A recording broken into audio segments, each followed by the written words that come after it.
ಮೊದ್ಲಿನ ಕಾಲ್ನಾಗ ದೋಸ್ತರ ಮತ್ತು ರಿಲೇಟಿವ್ಸ್ ಬಂದು ಏನಂತೀರಂತಂದ್ರೆ ನಮಗೆ ಇನ್ವೆಸ್ಟ್ಮೆಂಟ್ ಮಾಡ ಬರ್ತೈತಿ, ನಮ್ಮ ಕಡೆ ರೊಕ್ಕ ಕೊಡ್ರಿ, ನಾವು ಇನ್ವೆಸ್ಟ್ಮೆಂಟ್ ಮಾಡ್ತೇವಂತ ಅಂತೀರ. ಅವಾಗ ಎಲ್ಲರೂ ಅವ್ರ ಕಡೆ ರೊಕ್ಕಾನು ಕೊಟ್ಬಿಡ್ತೀರಿ. ಯಾಕಂತಂದ್ರೆ ಇನ್ವೆಸ್ಟ್ಮೆಂಟಿದ್ ನಾಲೆಜ್ ಭಾಳ ಕಡಿಮೆ ಮಂದಿ ಕಡೆ ಇರ್ತಿತ್ತು. ಬಟ್ ಅದ್ರಾಗ ಒಂದು ರಿಸ್ಕ್ ಇತ್ತು. ಏನು ರಿಸ್ಕ್ ಇತ್ತಂತಂದ್ರೆ ಕೌಂಟರ್ ಪಾರ್ಟಿ ಡಿಫಾಲ್ಟ್ ರಿಸ್ಕ್ ಇತ್ತು. ರಿಲೇಟಿವ್ಸ್ ಮತ್ತು ಫ್ರೆಂಡ್ಸ್ ಇನ್ವೆಸ್ಟ್ಮೆಂಟ್ ಮಾಡ್ತೀವಂತ ಏನು ರೊಕ್ಕ ತೊಗೊಂಡು ಹೋಗ್ತಿರ್ಲ ರೀ, ಅವ್ರು ತೊಗೊಂಡು ಹೋಗ್ಬಿಡ್ತೀರಿ, ವಾಪಸ್ ತಂದು ಕೊಡ್ತಿರಕ್ಕಿಲ್ಲ ಇರ. ಮತ್ತು ನಿಮಗೆ ಗುರ್ತೈತಿ ಫ್ರೆಂಡ್ಶಿಪ್ನಾಗ ಮತ್ತು ರಿಲೇಷನ್ನಾಗ ರೊಕ್ಕದ ವ್ಯವಹಾರ ಬಂತಂದ್ರೆ ಫ್ರೆಂಡ್ಶಿಪ್ಪು ಕೆಡ್ತೈತಿ, ರಿಲೇಷನ್ನು ಕೆಡ್ತೈತಿ. ಅನಾನ ಅದ್ರ ಸಂಬಂಧ ಬಂತ ಮ್ಯೂಚುವಲ್ ಫಂಡ್. ನಮಸ್ಕಾರ ವೀಕ್ಷಕರೇ, ನಾ ವೈಭವ್ ಪಾಟೀಲ್. ವೀಕ್ಷಕರೇ, ಮ್ಯೂಚುವಲ್ ಫಂಡ್ನಾಗ ತಿಂಗಳ 25,000 ಕೋಟಿಗಿಂತನೂ ಹೆಚ್ಚು ಇನ್ವೆಸ್ಟ್ಮೆಂಟ್ ಬರ್ತೈತಿ. ಅಂದ್ರೂ ಇನ್ವೆಸ್ಟ್ಮೆಂಟ್ ಮಾಡಕ್ಕೆ ಭಾಳ ಮಂದಿ ಅನ್ಸ್ತಾರೆ ಮ್ಯೂಚುವಲ್ ಫಂಡ್ನಾಗ. ನಾನು ಇವತ್ತಿನ ವಿಡಿಯೋನಾಗ ನಾವು ಮ್ಯೂಚುವಲ್ ಫಂಡಿದ ಬೇಸಿಕದ ಬಗ್ಗೆ ತಿಳ್ಕೊಳ್ಳೋಣ.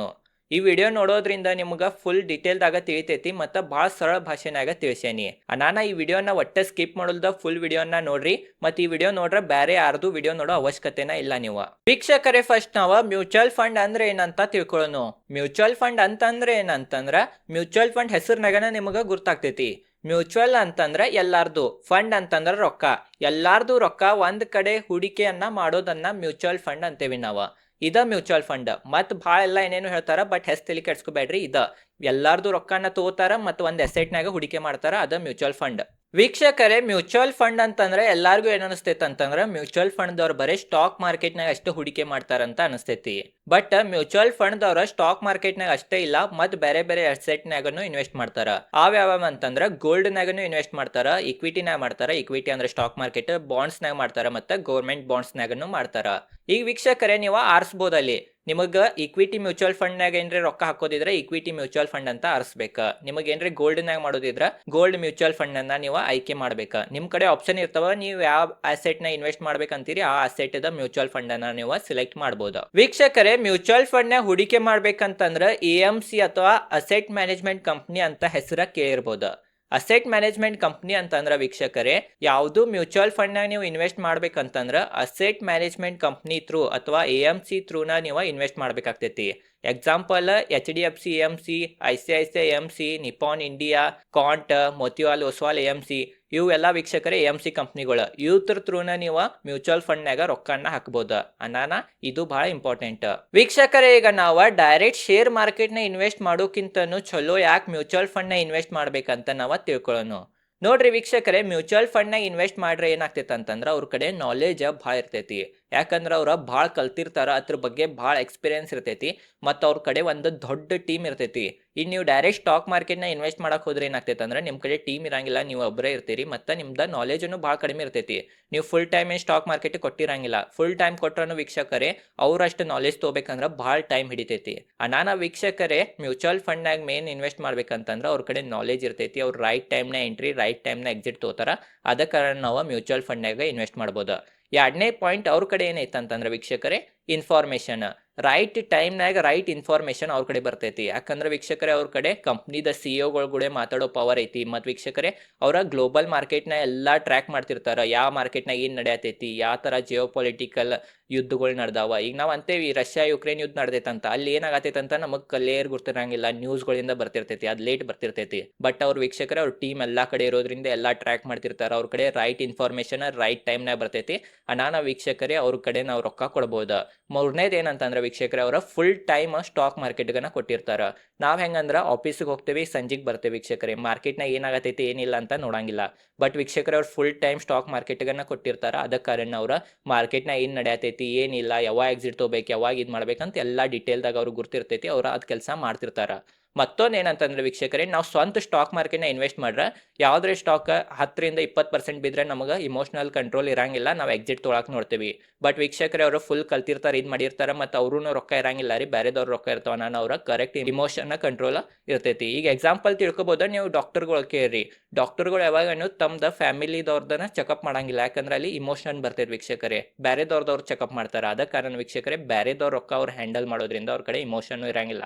ನಾನಾ ವೀಕ್ಷಕರೇ, ನಾವು ಮ್ಯೂಚುವಲ್ ಫಂಡ್ನಾಗ ಇನ್ವೆಸ್ಟ್ ಮಾಡೋದು ಒಂದ ಚಲೋ ಅಂತ ಅನ್ಬೋದು. ವೀಕ್ಷಕರೇ, ಎಲ್ಲಾರ್ದು ತಲೆಯಾಗ ಏನಿರ್ತೈತೆ ಅಂತಂದ್ರೆ ಮ್ಯೂಚುವಲ್ ಫಂಡ್ನಾಗ ಹೂಡಿಕೆ ಮಾಡೋದು ಸೇಫ್ ಐತೋ ಇಲ್ಲೋ, ಏನ್ ರೊಕ್ಕ ತೊಗೊಂಡು ಓಡ್ ಹೋಗ್ಬಿಡ್ತಾರೋ ಅಂತ ಎಲ್ಲಾರ್ದು ತಲೆಯಾಗ ಇರ್ತೈತಿ.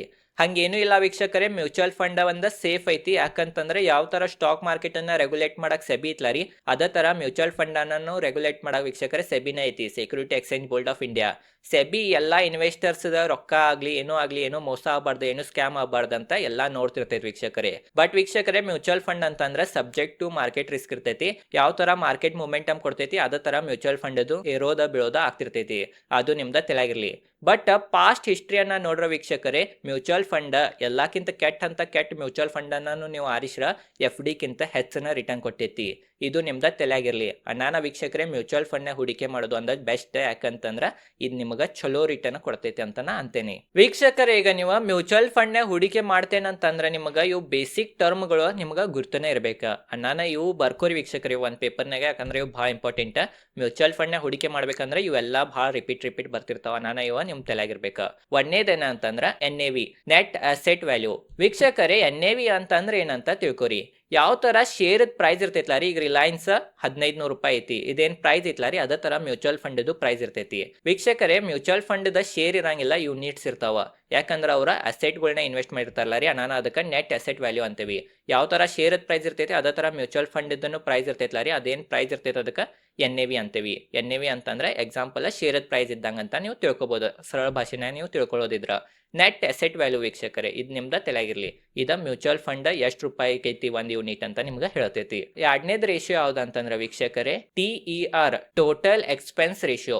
ಈಗ ಇದೆಲ್ಲಾ ಮ್ಯೂಚುವಲ್ ಫಂಡ್ ದವ್ರ ನಿಮ್ ಸಂಬಂಧ ಕೆಲಸ ಮಾಡತ್ತಾರ ವೀಕ್ಷಕರೇ.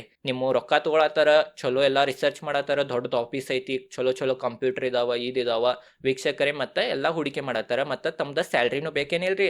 ಇದೆಲ್ಲಾ ನಿಮ್ ಸಂಬಂಧ ಫ್ರೀನಾಗ ಏನ್ ಮಾಡಂಗಿಲ್ಲ ಅವ್ರ ಎಕ್ಸ್ಪೆನ್ಸ್ ರೇಷಿಯೋ ಅಂತ ತಗೋತಾರ. ಎಕ್ಸ್ಪೆನ್ಸ್ ರೇಷಿಯೋ ಸಾಮಾನ್ಯವಾಗಿ 0.05% ದಿಂದ 2.5% ತನಕ ಇರ್ತೈತಿ. ಅಂತಂದ್ರೆ ನೀವು ಎಷ್ಟು ಇನ್ವೆಸ್ಟ್ಮೆಂಟ್ ಮಾಡ್ತೀರಿ ಅಲ್ಲಿ ಎಷ್ಟು ಎಕ್ಸ್ಪೆನ್ಸ್ ರೇಷಿಯೋ ಇರ್ತೈತ್ಲಾರಿ, ಅಷ್ಟು ಎಕ್ಸ್ಪೆನ್ಸ್ ರೇಷಿಯೋ ಅವ್ರ ಕಟ್ ಮಾಡ್ಕೋತಾರ, ಅದ್ರಲ್ಲಿ ಅವ್ರ ತಮ್ದು ಖರ್ಚುಗಳನ್ನ ನಡೆಸ್ತಾರ. ಅದೇನ್ ವೀಕ್ಷಕರು ಹೆಚ್ಚಿರಂಗಿಲ್ಲ, ಇದ್ರ ಬಗ್ಗೆ ಏನ್ ಹೆಚ್ಚು ತಲೆ ಕೆಡ್ಸ್ಕೊಳಕ್ ಹೋಗ್ಬೇಡ್ರಿ. ಬಟ್ ನೀವು ರೆಗ್ಯುಲರ್ ಪ್ಲಾನ್ ಅನ್ನ ಮಾಡ್ರೆ ನಿಮಗ ಬಹಳ ದೊಡ್ಡ ಪೆಟ್ಟು ಬೀಳ್ತೈತಿ, ಅಲ್ಲಿ ಸ್ವಲ್ಪ ಹೆಚ್ಚು ರೊಕ್ಕ ಹೋಗ್ತಾವ. ಅದ್ರ ಬಗ್ಗೆ ನಾವು ಮುಂದಿನ ವಿಡಿಯೋಗಳನ್ನ ಕಲಿಯೋನು. ಪಾರ್ಟ್ 2 ಅಂತ ಕಮೆಂಟ್ ಮಾಡ್ರಿ ವೀಕ್ಷಕರೇ, ಅಂದ್ರೆ ನಾ ಪಾರ್ಟ್ 2 ವಿಡಿಯೋನು ಹಾಕ್ತೇನೆ. ಎಲ್ಲಾ ವಿಡಿಯೋಗಳು ಫ್ರೀನಾಗ ನಿಮಗೆ ಮ್ಯೂಚುವಲ್ ಫಂಡ್ ಬಗ್ಗೆ ಫುಲ್ ಡಿಟೇಲ್ದಾಗ ತಿಳಿಸಾವಿದ್ದೇನೆ. ನಾನು ಈ ಚಾನಲ್ಗೂ ಸಬ್ಸ್ಕ್ರೈಬ್ ಮಾಡಿರ್ಕಿಲ್ಲ ಇದ್ರೆ ಸಬ್ಸ್ಕ್ರೈಬ್ ಮಾಡ್ರಿ, ಈ ವಿಡಿಯೋ ಲೈಕ್ ಮಾಡಿರ್ಕಿಲ್ಲ ಇದ್ರೆ ಲೈಕ್ ಮಾಡ್ರಿ, ಮತ್ತ ಹೆಂಗ್ ಅನ್ಸಾತೈತಿ ವಿಡಿಯೋ ಅಂತ ಕಮೆಂಟ್ ಸೆಕ್ಷನ್ ಹೇಳ್ರಿ. ವೀಕ್ಷಕರೇ, ತಿಳಿತ್ರಿ ಟೋಟಲ್ ಎಕ್ಸ್ಪೆನ್ಸ್ ರೇಷಿಯೋ ಅಂತ ಇರ್ತೈತಿ, ಅದ ತಮ್ಮ ಖರ್ಚು ನಡ್ಸಾಕ ಮ್ಯೂಚುವಲ್ ಫಂಡ್ ದವರ ನೀವು ಎಷ್ಟು ಇನ್ವೆಸ್ಟ್ ಮಾಡ್ತೀರಿ ಅದ್ರಾಗಿಂದ ತಗೋತಾರ. ಅದು ಸಾಮಾನ್ಯವಾಗಿ 0.05% ದಿಂದ 2.5% ತನಕ ಇರ್ತೈತಿ. ಇದ್ರ ಬಗ್ಗೆ ಏನ್ ಹೆಚ್ಚು ತಲೆ ಕೆಡ್ಸ್ಕೊಳಕ್ ಹೋಗ್ಬೇಡ್ರಿ. ಮತ್ ವೀಕ್ಷಕರೇ, ಮೂರನೇದು ಏನಂತಂದ್ರ ಎಕ್ಸಿಟ್ ಲೋಡ್ ಅಂತಂದ್ರೆ ಏನಂತ ತಿಳ್ಕೊರಿ, ಇದು ಬಹಳ ಇಂಪಾರ್ಟೆಂಟ್ ವೀಕ್ಷಕರೇ. ಯಾವಾಗೂ ನೀವು ಒಂದ್ ಮ್ಯೂಚುವಲ್ ಫಂಡ್ ನ ಏನ್ರೆ ಬಾಯ್ ಮಾಡ್ರಿ, ಒಂದ್ ಮ್ಯೂಚುವಲ್ ಫಂಡ್ ಅನ್ನ ತಗೊಂಡ್ರಿ ಅಂತಂದ್ರ ನೀವು ಏನ್ರಿ 12 ತಿಂಗಳ ಅಥವಾ ಒಂದ್ ವರ್ಷದ ಒಳಗಾಗಿನ ಏನ್ರಿ ನೀವು ಆ ಮ್ಯೂಚುವಲ್ ಫಂಡ್ ಅನ್ನ ಎಕ್ಸಿಟ್ ತಗೊಂಡ್ರ ಅಂದ್ರ ಎಕ್ಸಿಟ್ ಲೋಡ್ ಹತ್ತೈತಿ. ಒಂದ್ ವರ್ಷಕ್ಕಿಂತ ಹೆಚ್ಚು ನೀವು ಇನ್ವೆಸ್ಟ್ ಮಾಡಿದ್ರ ಅಂದ್ರ ಏನ್ ಪ್ರಾಬ್ಲಮ್ ಇಲ್ಲ, ಒಂದ್ ವರ್ಷ ಆಗಾನ ನೀವು ಬೇಕಾದ್ರೆ ಎಕ್ಸಿಟ್ ತಗೊಂಡ್ರೆ ಎಕ್ಸಿಟ್ ಲೋಡ್ ಹತ್ತಂಗಿಲ್ಲ. ಬಟ್ ಒಂದ್ ವರ್ಷದ ಒಳಗನ ನೀವೇನ್ರ ಎಕ್ಸಿಟ್ ಮಾಡ್ರ ಎಕ್ಸಿಟ್ ಲೋಡ್ ಹತ್ತೈತಿ. ಸಾಮಾನ್ಯವಾಗಿ 1% ಇರ್ತೈತಿ, ಇದು ನಿಮ್ದ ತಿಳಿಯಾಗಿರ್ಲಿ. ಯಾವಾಗನ ವೀಕ್ಷಕರೇ ಮ್ಯೂಚುವಲ್ ಫಂಡ್ ನ ಇನ್ವೆಸ್ಟ್ ಮಾಡ್ಬೇಕಂದ್ರ ಲಾಂಗ್ ಟರ್ಮ್ ದಾಗನ ಇನ್ವೆಸ್ಟ್ ಮಾಡ್ಬೇಕ. ಒಂದ್ ವರ್ಷನಾಗ ಮಾಡ್ರ ನಿಮಗೂ ಲಾಸ್ ಆಗ್ತೈತಿ, ಮತ್ತ ನಿಮ್ ಗುಡೆ ಯಾರ್ಯಾರು ಇನ್ವೆಸ್ಟ್ ಮಾಡಿರ್ತಾರಲ್ಲ ರೀ, ಹೇಳೇನೆ ನಿಮಗೆ ಮ್ಯೂಚುವಲ್ ಫಂಡ್ ಅಂದ್ರೆ ಏನಂತ. ಎಲ್ಲಾರ್ದು ರೊಕ್ಕನ ಕೂಡಿಸಿ ಒಂದ್ರನ್ನೇ ಹಾಕ್ತಾರ. ನೀವೇನ್ ಎಲ್ಲಾರ್ದು ರೊಕ್ಕನ ಕುಡ್ಸಿರ್ತಾರ, ಅವಾಗ ನಿಮ್ದು ರೊಕ್ಕ ಬಂದಿರ್ತೈತಿ. ಅವಾಗ ನೀವೇನ್ರ 12 ತಿಂಗಳದ ಒಳಗನೆ ಎಕ್ಸಿಟ್ ತಗೊಂಡ್ರ ಎಲ್ಲಾರ್ದು ರೊಕ್ಕ ಕುಡ್ಸಿರ್ತೈತ್ಲ ರೀ, ಎಲ್ಲಾರ್ದು ಪಾರ್ಟ್ನರ್ಶಿಪ್ ಇದ್ದಂಗ ಇರ್ತೈತಿ. ಅವ್ರಿಗೆ ಮೋಸ ಮಾಡ್ದಂಗ್ರಿ ನೀವು ಪಾರ್ಟ್ನರ್ಸ್ಗ. ಅನಾನ ವೀಕ್ಷಕರೇ ಎಕ್ಸಿಟ್ ಲೋಡ್ ತಗೋತಾರ ಅವ್ರ. ಅನಾನ ಇದು ನಿಮ್ದ ತಿಳಿಯಾಗಿರ್ಲಿ, 12 ತಿಂಗಳದ ಒಳಗನೆ ಎಕ್ಸಿಟ್ ಆದ್ರ 10,000 ಇತ್ತಂದ್ರ 100 ರೂಪಾಯಿ ಎಕ್ಸಿಟ್ ಲೋಡ್ ತಗೋತಾರಂತ ಎಕ್ಸಾಂಪಲ್ ತಿಳ್ಕೊಬಹುದು. ಬೇಸಿಕ್ 3 ಟರ್ಮ್ಗಳು ಇದ್ದು, ಒಂದೇದ NAV, ನೆಟ್ ಅಸೆಟ್ ವ್ಯಾಲ್ಯೂ, ಇದು ಶೇರ್ ಪ್ರೈಸ್ ಹೆಂಗಿರ್ತೈತೆ ಆತರ ಮ್ಯೂಚುವಲ್ ಫಂಡ್ ಯೂನಿಟ್ ಪ್ರೈಸ್ ಅನ್ನ ತಿಳಿಸ್ತೈತಿ ನಿಮ್ಗ. ಎರಡನೇದ TER, ಟೋಟಲ್ ಎಕ್ಸ್ಪೆನ್ಸ್ ರೇಷಿಯೋ ವೀಕ್ಷಕರೇ. ಇದ ಮ್ಯೂಚುವಲ್ ಫಂಡ್ ದವ್ರ ಎಷ್ಟೆಲ್ಲಾ ಕೆಲಸ ಮಾಡ್ತಾರೆ ನಿಮ್ ಸಂಬಂಧ, ಅನಾನ ತಮ್ಮ ಖರ್ಚನ್ನ ನಡ್ಸಾಕ್ ನಿಮ್ ಕಡೆಯಿಂದ ತಗೋತಾರ. ಮೂರನೇದು ಏನಂತಂದ್ರ ವೀಕ್ಷಕರೇ ಎಕ್ಸಿಟ್ ಲೋಡ್ ಅಂತಂದ್ರ 12 ತಿಂಗಳ ಅಥವಾ ಒಂದ್ ವರ್ಷದ ಒಳಗನ ನೀವು ಯಾವ್ದು ಮ್ಯೂಚುವಲ್ ಫಂಡ್ ಅನ್ನ ಬಾಯ್ ಮಾಡಿ ಸೆಲ್ ಮಾಡ್ರಂದ್ರ ನಿಮ್ಗ ಎಕ್ಸಿಟ್ ಲೋಡ್ ಹತ್ತೈತಿ.